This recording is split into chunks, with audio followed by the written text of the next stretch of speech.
I gotta tell you, if you don't like that right there, I don't know what's wrong with you. Don't that look good? We're some of the luckiest people in the world to get to live in a country like this. Anyway, just saw it blowing in the wind and thought I'd show it to you. It makes me feel good. This is Jenkins Farms.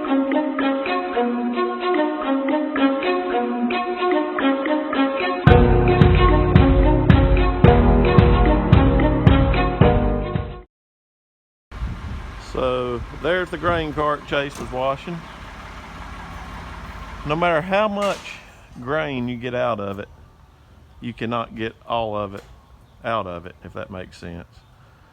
When you turn it on and run it, or you open up the door on the bottom, you can't get it all out. But so at the end of the year, every year, we open up everything and we get in there and we wash it out with a big pressurized hose that we have and get all of it cleaned out so that it won't cause corrosion.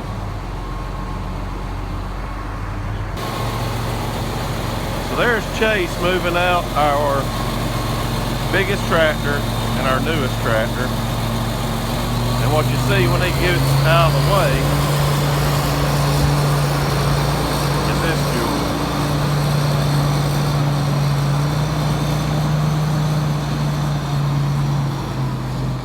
That's what started Jenkins Farms for me.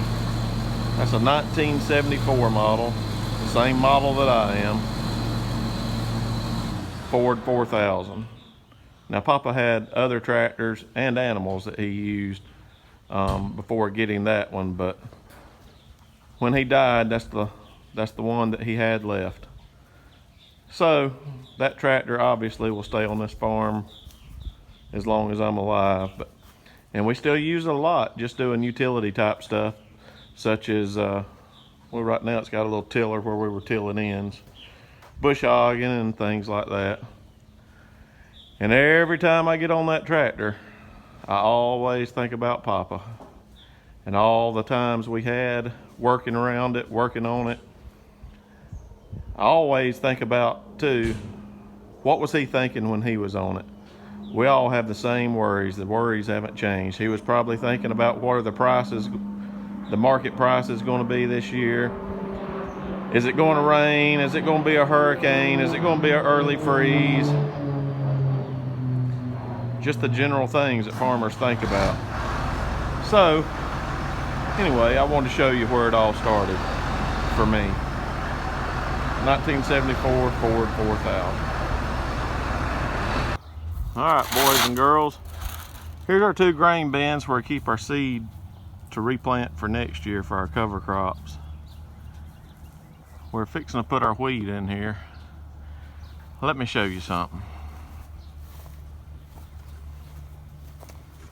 It seems there is a little leak in our little tank, and that's not good. I wish you could smell through this video what we're smelling, but can you see the flies? If the flies are any indication for how bad this smells, you can tell it's bad. Chase, is this your favorite part about farming? Not really. Not really? You don't like this very much? Not a whole lot. What does it smell like right now, would you say? What's your best estimate? Like 10-day-old poop? I think it's just a hair better than smelling in the septic tanks. A hair better than smelling a septic tank? Yeah. I think this is worse than smelling a septic tank. Cole? What's up? What we're trying to describe to people what this rotten grain smells like. You got any idea? What's your idea that it smells like? Cow manure. Cow manure. I think it smells worse than cow manure. Yeah, it smells pretty bad. It smells bad. Anyway, everything about farming isn't always fun, but like I say, it's still better than a real job. So we're going to try from about right here down. It stopped up with this bad stuff. So we're going to try to get it out of there dig up in there with our hands and whatever it takes to get the mess, no pun intended, out of there. And get it cleaned out and we'll put wheat in it. See you soon. Can you still smell the smell? I think I came up with what it smells like. It smells like, for the parents out there that are watching this, it smells like baby diarrhea. When you're a little kid, your little baby's sick and got diarrhea in stinky full diapers. Pretty much what it smells like. So, I'm going in.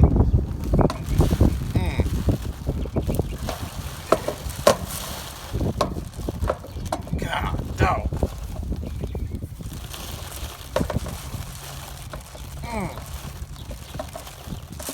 Oh my gosh.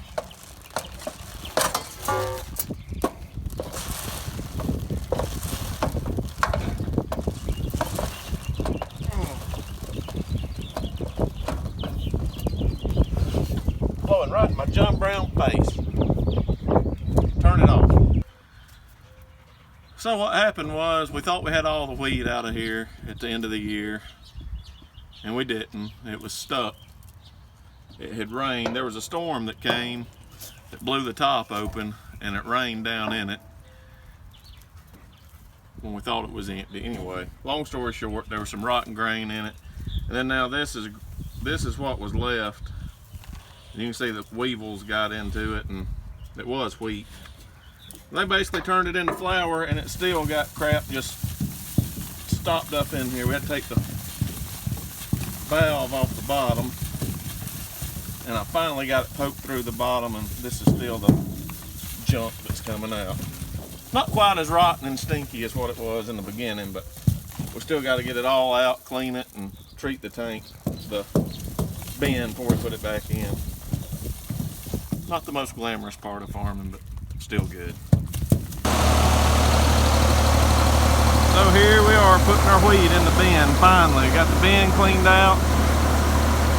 Got the auger going,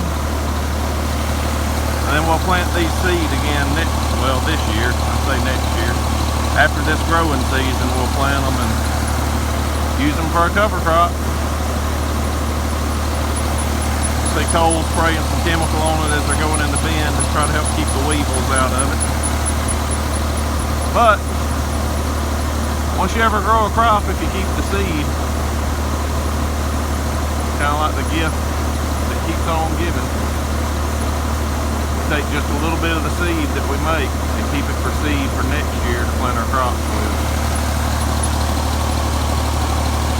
That's how you take it and put it in the grain bin.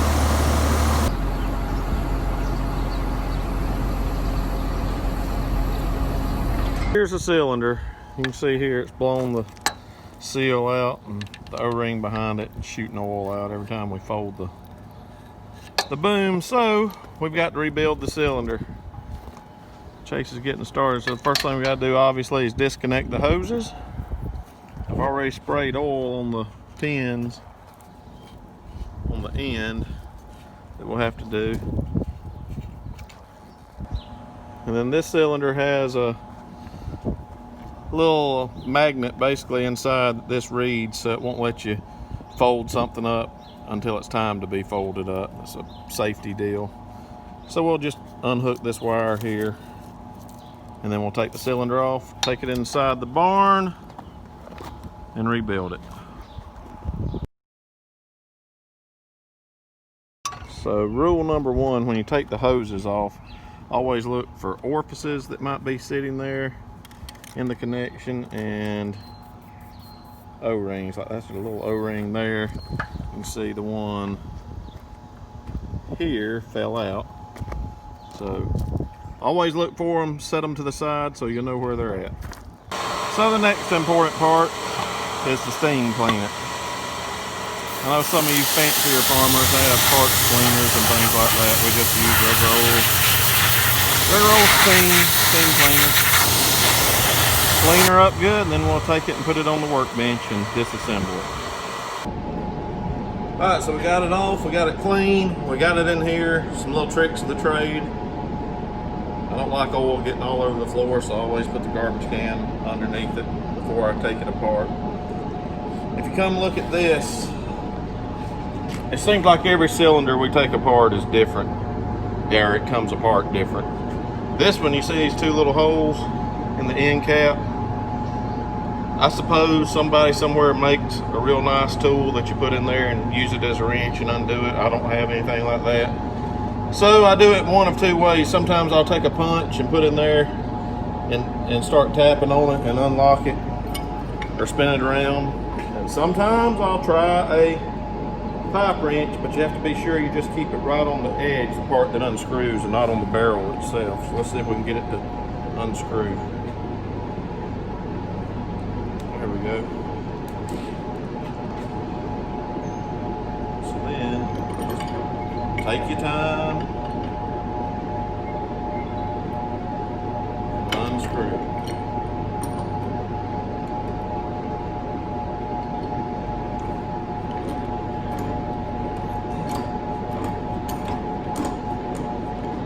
And I'm sure people watching is going to say they do it a different way and this and that, but you know what? I'm just a farmer. I'm a part-time mechanic, so this is how I do it. Everybody's probably got their own way and their own tools and everything else, but it's still better than being broke down and having to take it to the tractor place or somewhere like that if you can save a little money and do it yourself. So, there we go.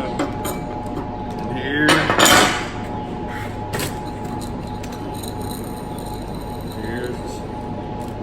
pulling the whole table.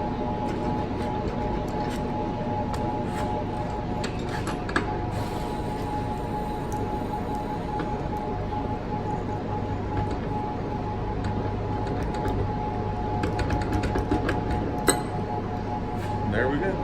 Now you know what the inside of a hydraulic cylinder looks like. So as you can see, we got the piston, the rod, and all that out of the inside of the cylinder. Got it in the vise, and a thing that I always like to do, I know some of you real good mechanics don't need that, but I always like to take a picture of everything before I take it apart, just to be able to refer to it if I need to. Once you take it apart, it's too late. Next thing you gotta do, remember the little magnet that I was talking to you about earlier? This is the magnet, which I've already loosened it with my hand. So just take the magnet out and don't risk it getting caught on the nut. Take the magnet out, set it over to the side, but you gotta be careful because it looks like it's a big thing. Then it's just a little tiny bolt that holds it on, so you can wring it off. Then I take impact wrench, take that nut off, and now we start disassembling it. So here we go, taking the actual piston part out. Of course, it'll only go one way, and you can see there's a little O-ring underneath it. Then we'll see if we can slide the cap off. And can you get that, Chase? Here you can see where the seals already come out. That's part of our problem. These O-rings in here will go bad, and that's what causes. Really, this should be just a wiper to keep the dirt and stuff off of the shaft, off the rod as it's sliding in and out. And these back here actually keep the pressure inside the cylinder. So they'll fail, and then it'll push this out, and you've had a complete failure. So we'll get some tools, we'll take all this stuff off, put new stuff on, and put it all back together. So like I've said before, when I'm doing this, I like to always get my kit that I'm going to be using and lay everything out so that I can see what I've got and have it ready when I want it. And to make sure it looks like it's something I need, because sometimes they sell you a kit and it's absolutely 100% the wrong kit, none of it's right. So I make sure it looks kind of like what I think I need. In this case, it does, so we'll start taking things apart. I have all kind of different little tools I use when I'm doing this. And there again, like I say, sometimes it's easy, sometimes it's not, and everybody has their own little trick that they use.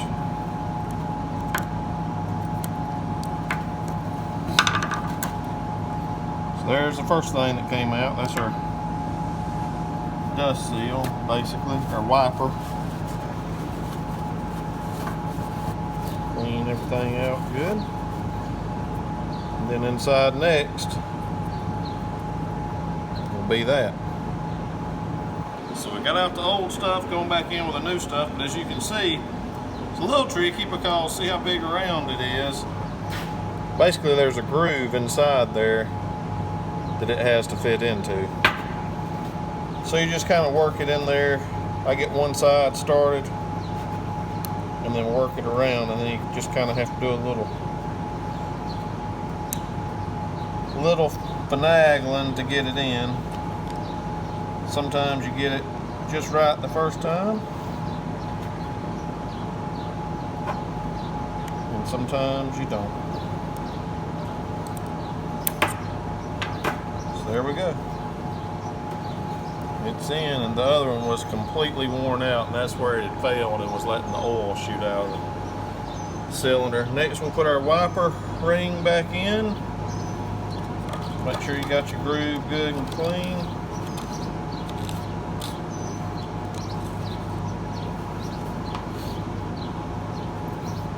Put that sucker in there.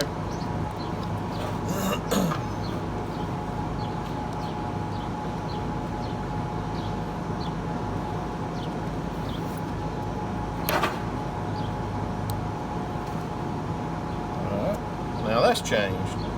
So now we gotta look at our O-rings here. So you can see there's an O-ring, and that's always on the pressure side. And then here's a little keeper ring behind it.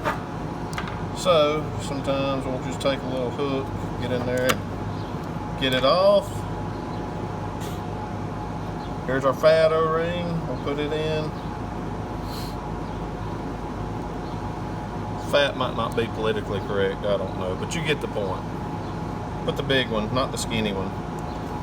Then here's our little keeper ring that goes behind it.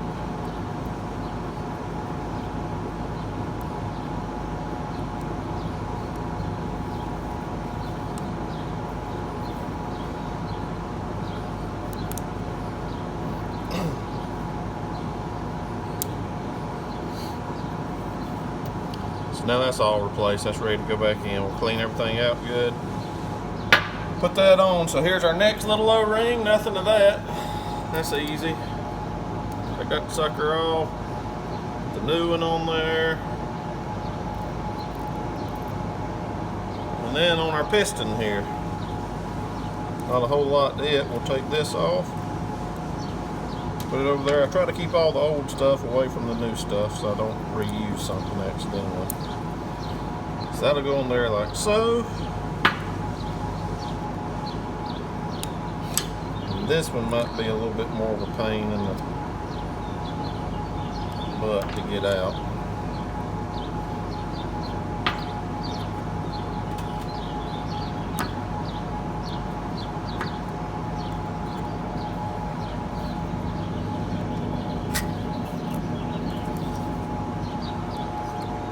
So this typically happens when I'm trying to film something. There we go. That off of there. This is weird. It's kind of like a hard plastic actually. So it's sometimes a little harder to work with.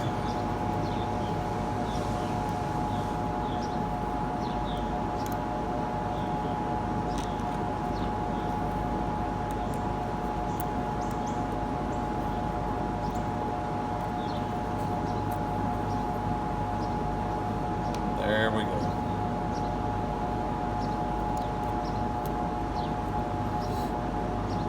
Alright, so at this point, got one last O-ring here to change out.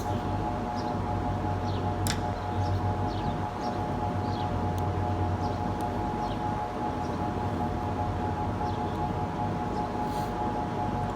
ready to put it all back together. Alright, so we've got all our new parts and pieces in there. Now I'd like to get a little, come on, there's got to be some hydraulic oil in there or something. Get a little hydraulic oil and rub inside where I'm fixing to put this. So here's our cap. It's going to go on something like this.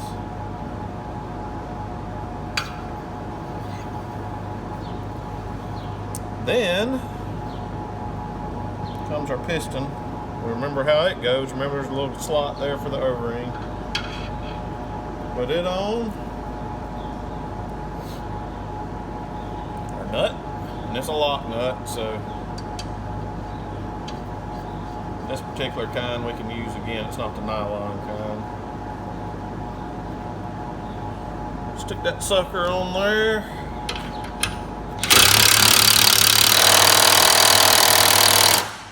Tighten her up. Where'd our magnet go? Put our little magnet back on here very carefully. I say that because one time I twisted one off in there and had to wait a day or two for them to get it. I was down some important times, so now I'm very careful. Basically all you gotta do is get that thing just barely more than finger tight.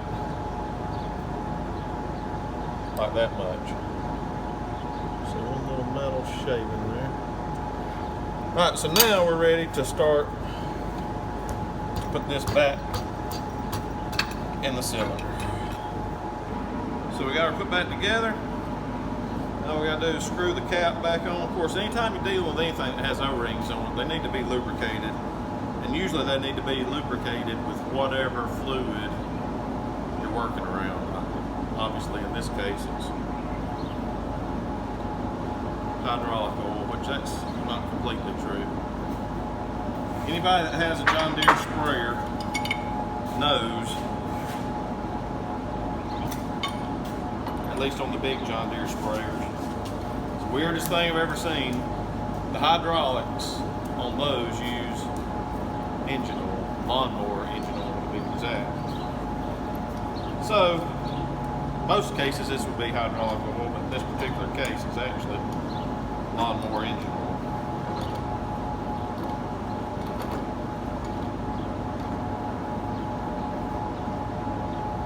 Alright. So there you go. Got her all put right back together like it was, plugged back in, hoses put back on. Now let's see if it'll work.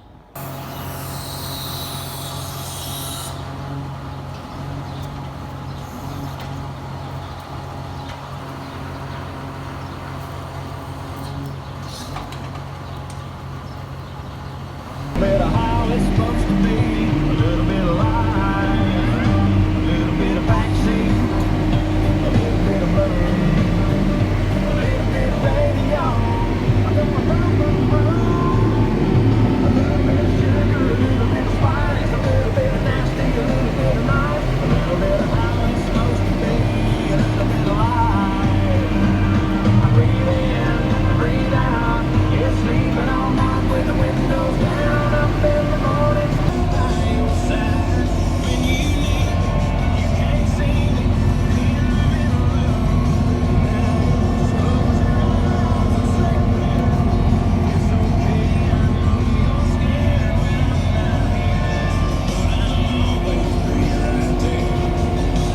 Just like that, planting season 2020 is complete. Thank you, Lord. Thanks for keeping us safe and helping things to go well. As you can see from the video, farming isn't always pretty, but it's always good. Please be sure to like our video and subscribe.